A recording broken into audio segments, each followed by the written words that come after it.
postérité d'Abraham, son serviteur, enfant de Jacob, ses élus. Psaume 105, 6. Ici, Jacob est appelé un vase élu. Dieu l'avait choisi, sachant tout de lui. Comment choisissons-nous? Puisque nous achetons pour nous-mêmes, nous choisissons soigneusement. Nous disons, ceci est bon, ceci n'est pas bon, ceci est trop grand, ceci est trop petit, ceci est trop vieux. C'est ainsi que nous choisissons. Mais Dieu dit, peu importe que vous soyez affreux, souillés et ruinés par le péché.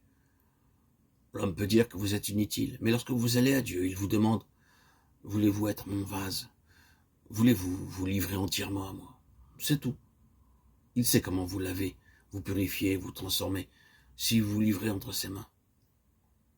Christ sait comment laver tout péché, tout pécheur, souillé, et le transformer en quelqu'un de glorieux. Quant à vous, vous devez être prêt et désireux de devenir un vase élu. De le devenir.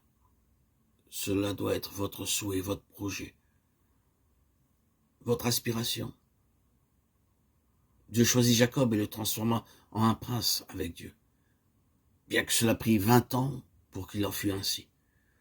Que penserez-vous si, amenant vos vêtements à la blanchisserie, vous le retrouveriez 20 ans plus tard?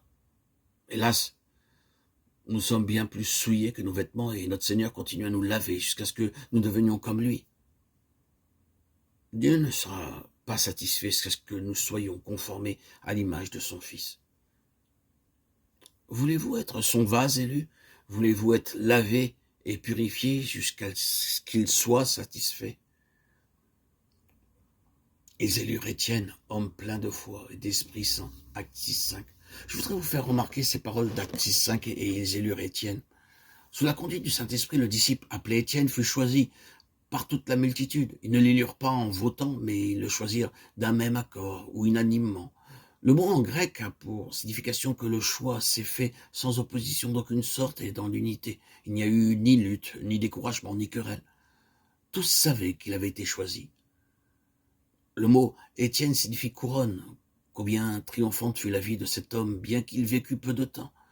Cet homme de Dieu accomplit davantage dans sa brève vie que nous qui sommes depuis plusieurs années dans le Seigneur. Il fut dit en vérité de recevoir une couronne de gloire. Il ne nous est pas dit grand-chose au sujet d'Étienne. Nous ne savons rien de ses parents, de sa famille ou de ses qualifications. Il apparaît soudain sur la scène comme une étoile resplendissante et devient le tout premier martyr, invoquant le nom de notre Seigneur Jésus-Christ à l'heure de sa mort. La signification du choix divin nous est révélée par la vie et le ministère d'Étienne. Voulons-nous, comme lui, être élus et appelés de Dieu de par une vocation céleste? Y a-t-il dans votre âme le même désir que dans le psalmiste au psaume 106, verset 1, où il déclare « Louez l'Éternel ». Louer est une chose céleste. Nous louons Dieu pour les bénédictions éternelles, pour les choses célestes et glorieuses, et pas simplement pour les choses terrestres. Si nous disons vivre une vie triomphante, nous devons tout d'abord comprendre la signification d'être un membre du peuple de Dieu. Souviens-toi de moi, ô Dieu, selon la faveur que tu témoignais à ton peuple, et visite-moi par ton salut.